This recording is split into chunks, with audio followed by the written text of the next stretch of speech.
बेटे को लगा कि माँ का वह साधारण सा दोस्त केवल उनकी संपत्ति हड़पने आया है। उसने परखने के लिए झूठ बोला कि हम सड़क पर आ गए हैं। तब उस बुजुर्ग ने जो किया उसे देखकर बेटे का सर शर्म से झुक गया। नमस्कार दोस्तों, अक्सर हम अपने माता पिता की सुरक्षा की चिंता में इतने अंधे हो जाते हैं कि हम भूल जाते हैं कि उन्हें सुरक्षा से ज़्यादा साथ की ज़रूरत होती है। आज की कहानी रिश्तों, विश्वास और बुढ़ापे के उस अकेलेपन की है। इसे भरने के लिए दौलत नहीं बल्कि एक सच्चे दिल की ज़रूरत होती है। बनारस के पुराने घाटों से थोड़ी दूर एक पुरानी लेकिन भव्य हवेली में सुधा जी रहती थी। उम्र करीब 55 वर्ष। चेहरे पर एक ऐसी शांति थी जिसे देखकर लगता था कि उन्होंने जीवन के कई तूफानों को खामोशी से सहा है। सुधा जी के पति शशिकांत जी का देहांत हुए 12 साल हो चुके थे। शशिकांत जी शहर के एक नामी वकील थे और अपने पीछे सुधा जी और उनके बेटे रोहन के लिए पुश्तैनी हवेली और काफी संपत्ति छोड़ गए थे। रोहन अब 28 साल का था। वह एक समझदार और मेहनती लड़का था जिसने अपने पिता को गुजरने के बाद घर की जिम्मेदारियों को बखूबी संभाला था। वह अपनी माँ से बहुत प्रेम करता था, लेकिन आज की भागदौड़ भरी जिंदगी में उसके पास वक्त की बहुत कमी थी। सुबह निकलना और देर रात घर लौटना, बस यही उसकी दिनचर्या थी। सुधा जी ने पास सुख सुविधाओं की कोई कमी नहीं थी। घर में नौकर चाकर थे, आने जाने के लिए गाड़ी थी, लेकिन जिस चीज़ की कमी थी वह थी आवाज़। उस बड़ी सी हवेली में एक सन्नाटा गूंजता था। रोहन के जाने के बाद सुधा जी अक्सर अपनी बालकनी में बैठकर घंटों गंगा जी की ओर निहारती रहती। उनकी सहेलियां अपने अपने परिवारों में, नाती पोतों में व्यस्त थी और सुधा जी का अकेलापन हर दिन उन्हें थोड़ा और निचोड़ लेता था। कहानी में बदलाव तब आया जब सुधा जी ने अपने अकेलेपन को काटने के लिए शाम के पास एक पुराने पुस्तकालय लाइब्रेरी में जाना शुरू किया। उन्हें साहित्य का शौक था। वहीं उनकी मुलाकात विमल बाबू से हुई। विमल बाबू की उम्र 60 के आसपास होगी। सफेद कुर्ता पैजामा, आंखों पर मोटा चश्मा और पैरों में पुरानी चप्पलें। वे एक रिटायर्ड स्कूल अध्यापक थे, बेहद साधारण या यूं कहें कि देखने में गरीब से लगते थे। उनकी पत्नी का देहांत कई साल पहले हो चुका था और उनकी कोई संतान नहीं थी। किताबों के बीच दोनों की बातचीत शुरू हुई। पहले मुंशी प्रेमचंद्र की कहानियों पर चर्चा हुई, फिर जीवन के सुख दुख साझा होने लगे। सुधा जी को वर्षों बाद ऐसा लगा कि कोई उनकी बातों का केवल सुन नहीं रहा बल्कि समझ भी रहा है। विमल बाबू ने एक ठहराव था। वे बड़ी से बड़ी बात को बहुत ही सहजता से कह देते थे। धीरे धीरे सुधा जी के चेहरे पर एक मुस्कान लौटने लगी जो शशिकांत जी के जाने के बाद खो गई थी। दोस्तों, समाज की नज़रें बहुत तेज होती हैं। जल्दी मोहल्ले में फुसफुसाहट शुरू हो गई। अरे देखा तुमने, वकील साहब की पत्नी आजकल उस फटेहाल मास्टर के संग बहुत दिखती है। बुढ़ापे में ये सब शोभा देता है क्या?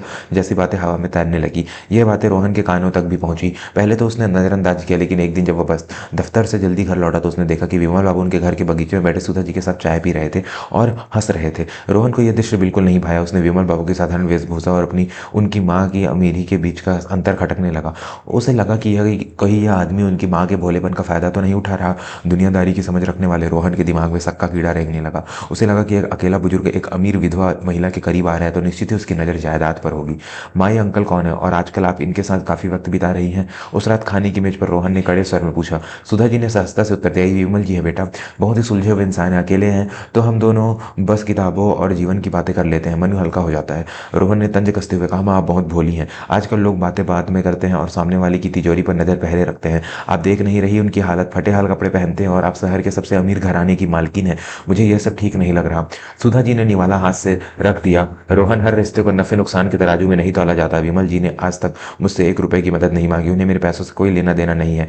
वो तो वक्त बताएगा माँ, बस आप सावधान रहिएगा।" रोहन ने बात खत्म कर दी, लेकिन उसके मन में एक योजना आकार लेने लगी थी। दोस्तों, शक एक ऐसी दीमक है जो मजबूत से मजबूत रिश्ते को भी खोखला कर देती है। रोहन अपनी माँ की सुरक्षा चाहता था, लेकिन उसका तरीका एक गलत दिशा में जा रहा था। क्या रोहन का सच सही साबित होगा या कहानी कुछ और ही मोड़ लेगी? अगर आपको यह कहानी अब तक पसंद आ रही है तो कृपया चैनल को सब्सक्राइब जरूर करें और बेल आइकन दबाएं ताकि ऐसी ही पारिवारिक कहानियां आप तक पहुंचती रहे।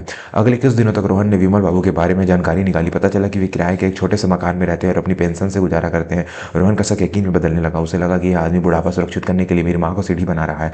रोहन ने फैसला किया कि वह दूध का दूध और पानी का पानी करके रहेगा। एक रविवार जब विमल बाबू सुधा जी से मिलने घर आए तो रोहन भी वहां मौजूद था। उसने जानबूझकर चेहरे पर परेशानी के भाव बना रखे थे। चाय के दौरान रोहन ने अपनी माँ की ओर देखा और एक झूठी कहानी शुरू की।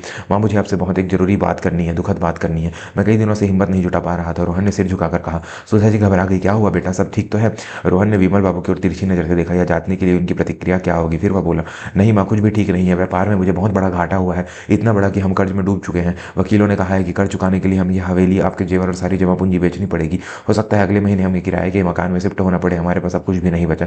सुधा जी के पैरों तले जमीन खिसक गई। वे तो बेटे की परेशानी सुनकर दुखी थे, लेकिन रोहन बाबू की नजरें विमल बाबू पर टिकी थी। विमल बाबू ने चाय का प्याला मेज पर रखा। उनके चेहरे पर कोई सिकन नहीं थी। उन्होंने बस इतना पूछा, "बेटा, क्या कर्ज की रकम बहुत ज्यादा है?" रोहन ने रूखेपन से कहा, "जी हाँ, करोड़ों में है। आप जैसे साधारण व्यक्ति के लिए तो वह रकम सोचना भी मुश्किल होगा। अब तो माँ को भी अपना बुढ़ापा गरीबी में काटना पड़ेगा।"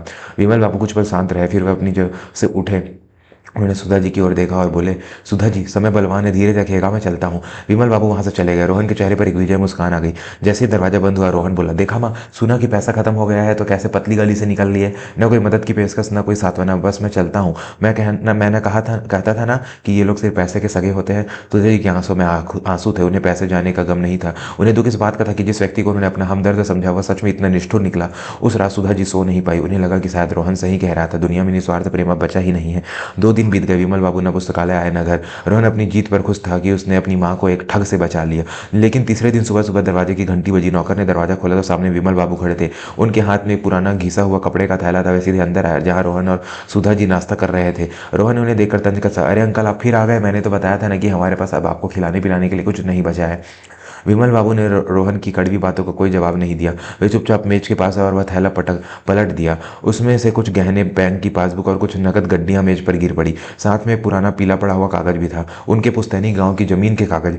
सुधा जी और रोहन हैरान रह गए। विमल बाबू ने हाथ जोड़कर कांपती हुई आवाज में कहा, रोहन बेटा, मुझे पता है यह रकम तुम्हारे करोड़ों के कर्ज के सामने ऊँट के मुंह में जीरे के समान है। यह मेरी दिवंगत पत्नी के गहने हैं, ये मेरे जीवन भर की पेंशन की जमा पूंजी है, और ये मेरी गाँव की जमीन के कागज है। मैंने कल ही बात की है, इसे बचकर अच्छी रकम मिल जाएगी। उन्होंने एक गहरी सांस ली और सुधा जी की ओर देखा। सुधा जी, आपने मुझे अपने अकेलेपन में शामिल किया, वही मेरी सबसे बड़ी दौलत थी। मैं आपको सड़क पर आते हुए नहीं देख सकता, यह सब आप रख लीजिए, शायद इससे कुछ मदद हो जाए। मैं अकेला आदमी हूं, मुझे ज़्यादा की जरूरत नहीं है। मैं मंदिर में रहकर भी गुजारा कर लूंगा, लेकिन आपको बेघर नहीं होने दूंगा। पूरे कमरे में सन्नाटा छा गया, इतना गहरा सन्नाटा कि घड़ी की टिक टिक के हथौड़े जैसी लग रही थी। रोहन, जो अब तक खुद को बहुत चतुर समझ रहा था, उसका अहंकार उस बुजुर्ग के सामने के त्याग के सामने चकनाचूर हो गया। उसे अपने बोले हुए शब्द पर घिन आ रही थी। उसने सोचा कि विमल बाबू भिखारी है, लेकिन आज वे राजा, और रोहन खुद को भिखारी महसूस कर रहा था, संस्कारों का भिखारी। सुधा जी की आंखों से झरझर आंसू बहने लगे। वे उठी और विमल बाबू के हाथ अपने हाथों में ले लिए। रोहन अपनी कुर्सी से उठा और विमल बाबू के चरणों में गिर पड़ा। वह फूट फूट कर रोने लगा। मुझे माफ कर दीजिए अंकल, मुझे माफ कर दीजिए। हम पर कोई कर्ज नहीं है, हमारा घर, हमारा पैसा सब सुरक्षित है। मैं बस आपकी परीक्षा ले रहा था, मेरी छोटी सोच ने मुझे अंधा कर दिया था। विमल बाबू ने रोहन को उठाया और गले से लगा लिया। उन्होंने मुस्कुराते हुए कहा, बेटा, पिता की सुरक्षा की चिंता करना बेटे का धर्म है। तुमने जो किया अपनी माँ के लिए किया, मुझे तुमसे कोई शिकायत नहीं है। दोस्तों, उस दिन रोहन को समझ आ गया कि इंसान की परख उसके कपड़ों या बैंक बैलेंस से नहीं, बल्कि उसके वक्त आने पर किए गए त्याग से होती है। रोहन ने अपने आंसू पोंछे और अपनी माँ का हाथ विमल बाबू के हाथ में देते हुए कहा, माँ, पिताजी के जाने के बाद मैंने आपको सारी सुख सुविधाएं दी, लेकिन वो खुशी नहीं दे पाया जो विमल अंकल के आने से आपके चेहरे पर आई है। दुनिया क्या कहेगी, मुझे इसकी परवाह नहीं है, मुझे बस आपकी खुशी की परवाह है। कुछ ही दिनों बाद एक बहुत ही सादे समारोह में घर में मंदिर में ही सुधा जी और विमल बाबू का विवाह संपन्न हुआ। समाज के कुछ लोगों ने बातें बनाई, रिश्तेदारों ने नाक भौंसी कोड़ी, लेकिन रोहन ढाल बनकर अपनी माँ और उनके साथी के सामने खड़ा रहा। आज उस हवेली में सन्नाटा नहीं है। शाम को वहाँ चाय की चुस्कियों के साथ पुरानी किताबों पर चर्चा होती है, और रोहन जब वापस से लौटता है तो उसे घर घर जैसा लगता है। मित्रों, इस कहानी से हमें यही सीख मिलती है कि बुढ़ापे में माता पिता को सिर्फ रोटियों की नहीं, भावनाओं के सहारे की भी जरूरत होती है। और सच्चा रिश्ता वह नहीं जो आपकी अमीरी देखकर जुड़े, बल्कि वह है जो आपकी गरीबी में भी अपना सब कुछ लुटाने को तैयार हो जाए। शक की निगाह से रिश्तों को परखना छोड़िए और दिल की निगाह से देखिए, शायद कोई फरिश्ता आपके दरवाजे पर खड़ा हो। अगर इस कहानी ने आपके दिल को छुआ है तो, और आप भी मानते हैं कि प्यार और त्याग की कोई उम्र नहीं होती, तो इस वीडियो को लाइक करें और कमेंट में माँ बाप जरूर लिखें। ऐसे ही दिल को छू लेने वाली कहानियों के लिए हमारे चैनल को भी सब्सक्राइब करें। आप सबका दिन शुभ हो। धन्यवाद।